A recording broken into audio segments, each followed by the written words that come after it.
there's a car pulling up right now. Why don't we wait she won't miss much. It is, according to my phone, 6:31. I'll go ahead and call this meeting to order. We do have a quorum, and ask that the roll be called, please. Esri, Here. Farney, Here. Locke, Here. Rodriguez, Rogers, Present. Settles, Thorsland. And with Mr. Thorsland out of the country, I am, as vice chair, running the meeting tonight.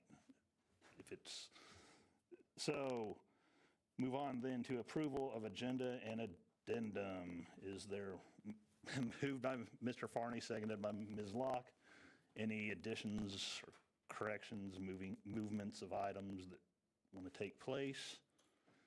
Seeing none, all in favor, please say aye. Aye. Any opposed? Thank you, that's approved. On to item 4, approval of minutes from the October 9th, 2025 regular meeting. Move to approve by Ms. Rogers, second by Ms. Locke. Any corrections or additions to be made to those? Seeing none, all in favor, please say aye. Aye. Any opposed? Thank you, that passes. We're on to public input. Do have a few slips. I know they're here for the 9A,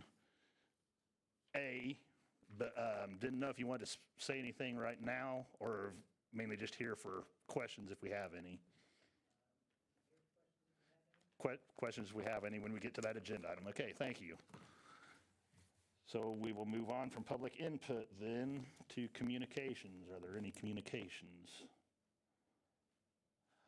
I guess I would just let the public too. I mean, there's a few of us board members, myself since I'm elect vice chair, and Ms. Locke indicated she had been contacted too as board chair, and I believe Emily, you have too as vice chair of the full board, been contacted about a data center development company, and not just a small one like the Donato ones that we have already approved. This would be a good sized one, and talking with Mr. Hall, sounds like it'd be, up around the maybe 200 acre or so in size when all's said and done. So just kind of let the other people know and the public know as well. So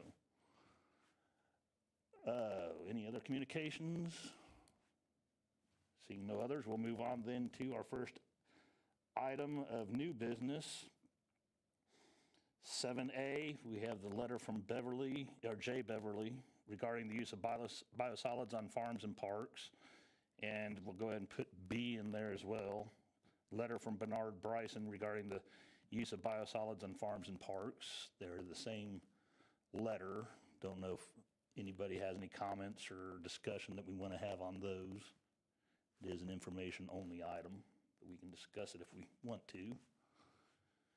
Seeing none on those two, we'll go on to C, Illinois Environmental Protection Agency, IEPA, Notice of Application for Renewal of Clean Air Act Permit for Guardian West, located at 1306 East University Avenue, Urbana.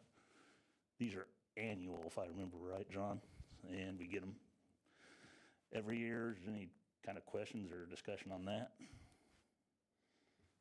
Seeing none, we will then move on to 8, new business, items to be approved by ELUC. We have A, recreation and entertainment license for Taylor Feldkamp for a demo derby at the Champaign County Fairgrounds, 1302 North Kohler Avenue, Urbana, 4/14/2026 through 4/18/2026. Moved by Mr. Farney, seconded by Ms. Locke. Any discussion or question? Go ahead, Ms. Locke. I only want to put on the record that I love the demo derby so much more than Mr. Farney does. So noted. Mr. Farney. I've seen Ms. Locke drive. I agree.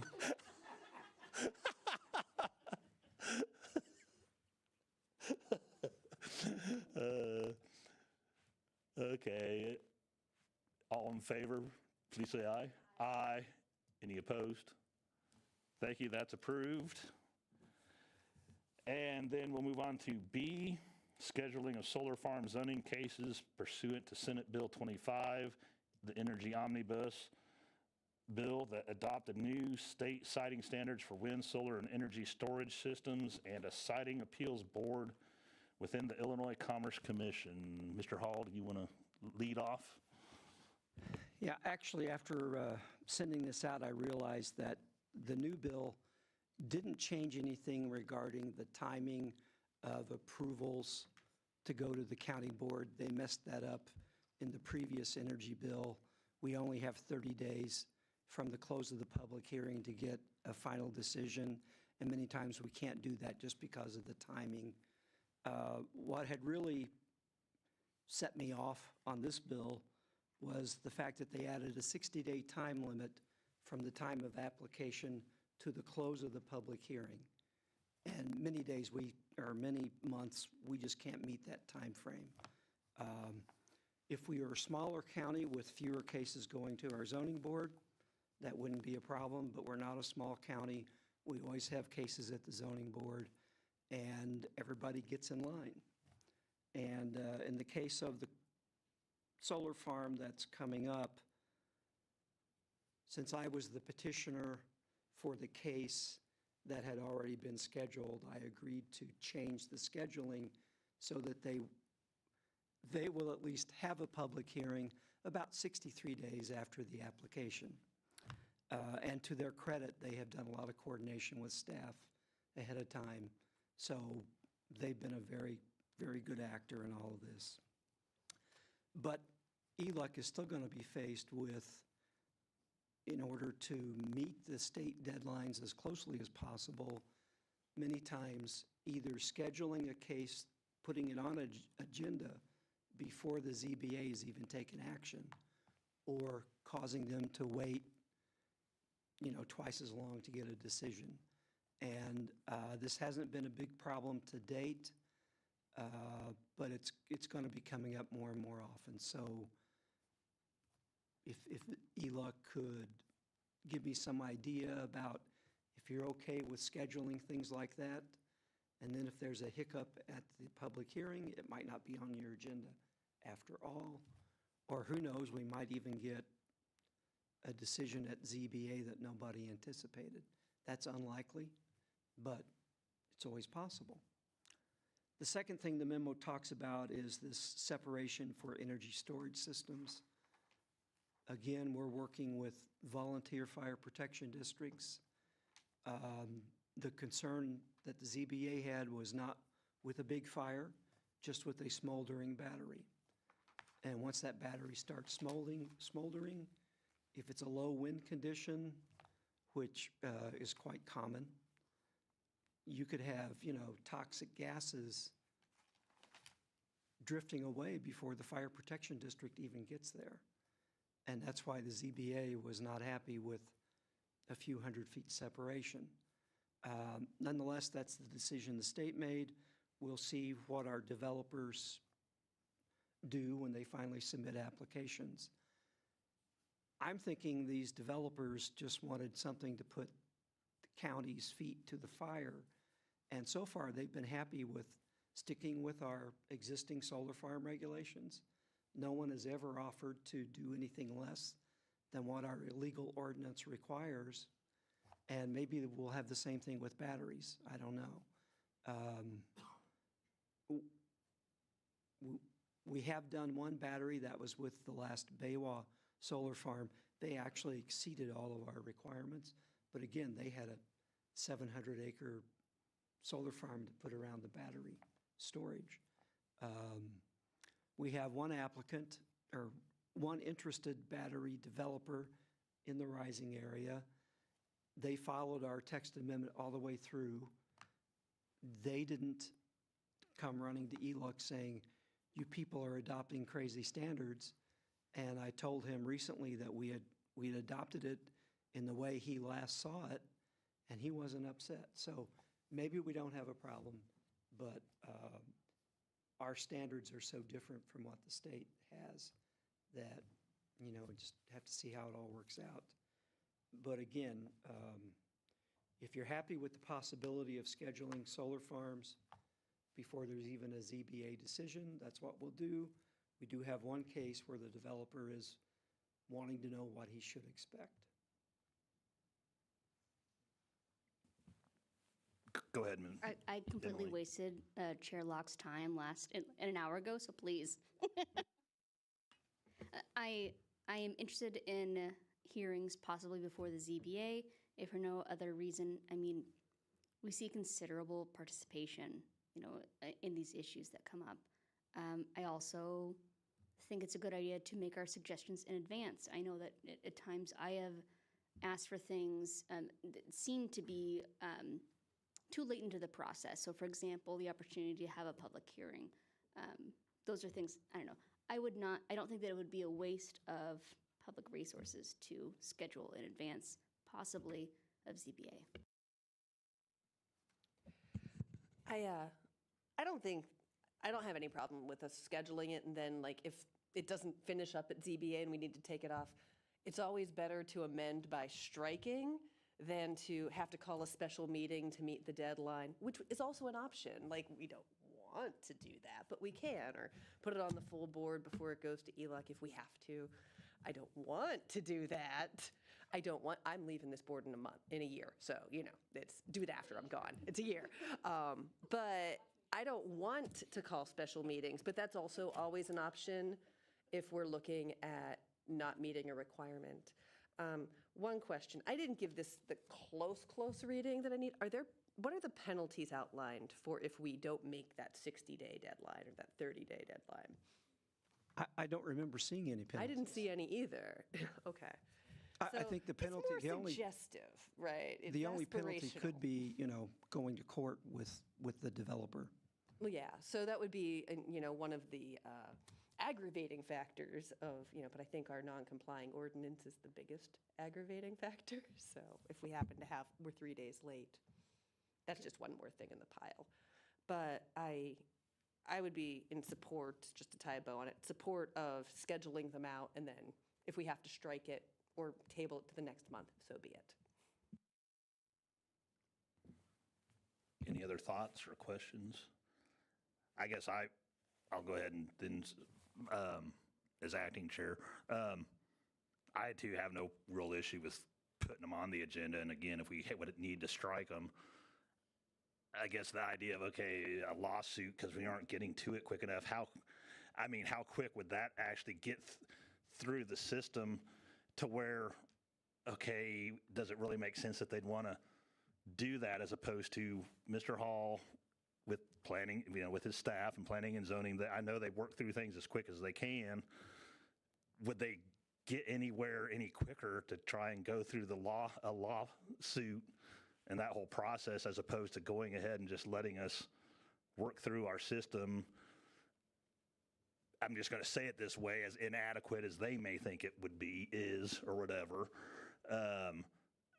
So it is written by the state. To me, that's a real poor thing to have to put in there, a real bad thing that they put in there, because the counties are different.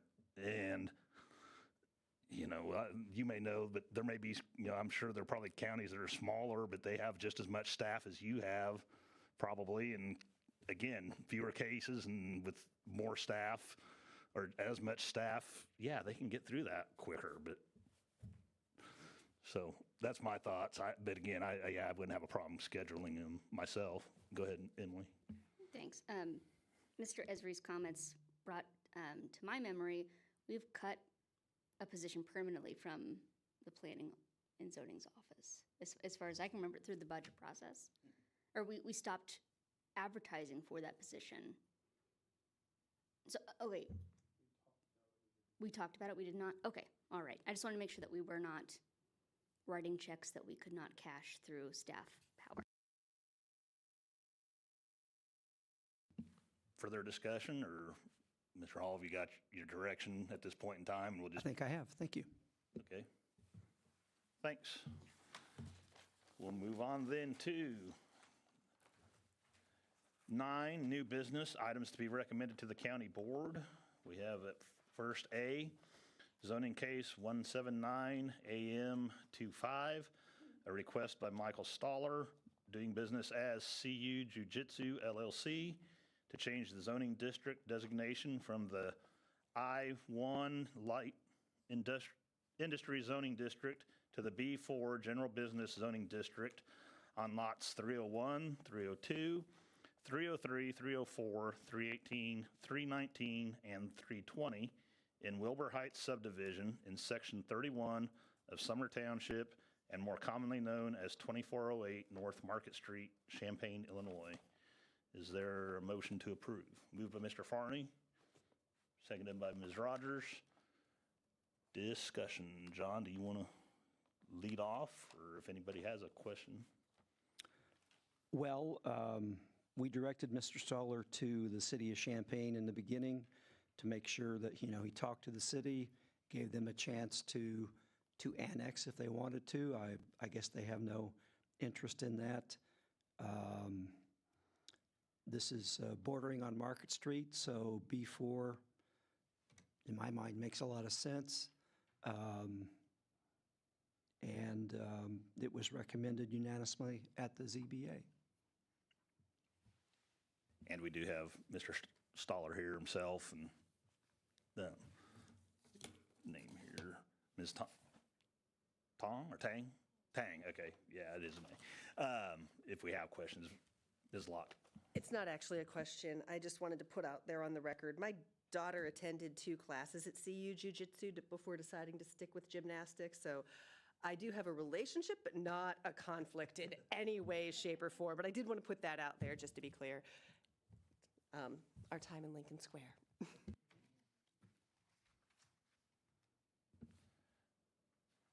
My thoughts are, hey, go for it. It sounds, a great use of a building that apparently currently right now isn't being used, and if you can make use of it, all the better.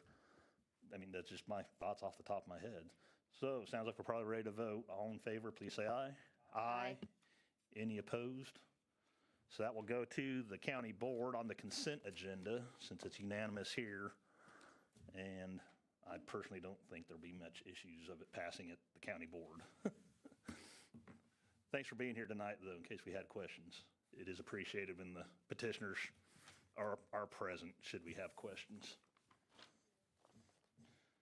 Okay, on to 9B, zoning case 178-AT-25, amend the Champaign County zoning ordinance as to add a temporary 12-month safety moratorium on carbon sequestration activity as described in the legal advertisement. Is there a motion? Moved by Ms. Locke. Is there a second? Seconded by Ms. Rogers. This is what we postponed, correct? So that it could. And I have to correct that description. It was an error. This is actually a 6-month extension. Okay. The 12-month was originally. That's right. We forgot That's to, right. to correct that typo. So this is a 6-month. And since the original one was going to expire in January, this really amounts only to a 5. But did Mr. Storer? That was actually a question I have for you. Yes, Dr. Storer reached out, and for anybody that does wish to speak to him, catch him when he's running errands. It was a short 15-minute conversation. But my question for you is, when in talking to Dr. Storer, he said he didn't want to schedule the next hearing for his subcommittee until we got the data back from the helicopter. I didn't have any info about that. Do you have? It's my understanding that they're planning to make a presentation to the county board in January on the results of the HTIM study, and Mr. Storer is pleased with what he knows of those results at this point. They made a presentation to the task force back in August, and they were so far from having any results that it really wasn't clear what they were going to have, but since then, they've refined the results, and Dr. Storer is, I think it's fair to say, excited about what they're going to have, but we got to wait for the presentation to the county board. Then my only other concern would be, are we certain we're going to be able to make quorum with our existing committee in light of all of the cuts, the giant budget cuts to the various agencies that we have represented on? I know that Prairie Research, for example, had large budget cuts, and they were, presenting members at least. Yeah, they have played a big part in the task, getting information to the task force. And I think those cuts have all happened after that. So have heard some questions about whether some of their staff will continue to be as available as they have been, but I don't know. Mr. Farney, did you have? I was just curious how things were going along, but that answered it for me, so thank you. Any further discussion? Seeing none, all in favor, please say aye. Aye. Any opposed? And I guess real particular reason, do we want to keep this on the consent agenda, or do you think it's a big enough issue that we should maybe just keep it off even? I mean, we've already done a 12-month, and this is just extending it, but yet maybe it'd be better to, go ahead, Mr. Farney. I would suggest we just leave it on a consent agenda. That's fine. Sounds good to me. If any one person wants to take it off. Yeah. I mean, it is just, I don't know, it's just kind of in the back of my head. It's something relatively big, you could say, but again, it's just a continuation. Vice Chair Esri, would you like to keep it off consent? Okay. It's just one of those that, I don't know, I could see maybe someone wanting to, and if they wanted to, that's fine. So I thought I'd just have to ask here before, I mean, that way it'd already be done instead of just having to do it at the meeting or something. Not that it's that hard to do at the meeting. Okay, we will move on then to other business, which monthly reports have none at this point in time. Mr. Hall has been keeping plenty busy otherwise in his office, I'm sure. Chair's report, I have none. Designation of items to be placed on consent agenda. We have items 9A and B. And with that, we are adjourned. My phone says 6:53. Thank you. Also had 8A. What's that? 8A. Oh, that's Oh, that's just a license. Never mind. approved by ELEC. Yep. No problem. Thank you all for coming.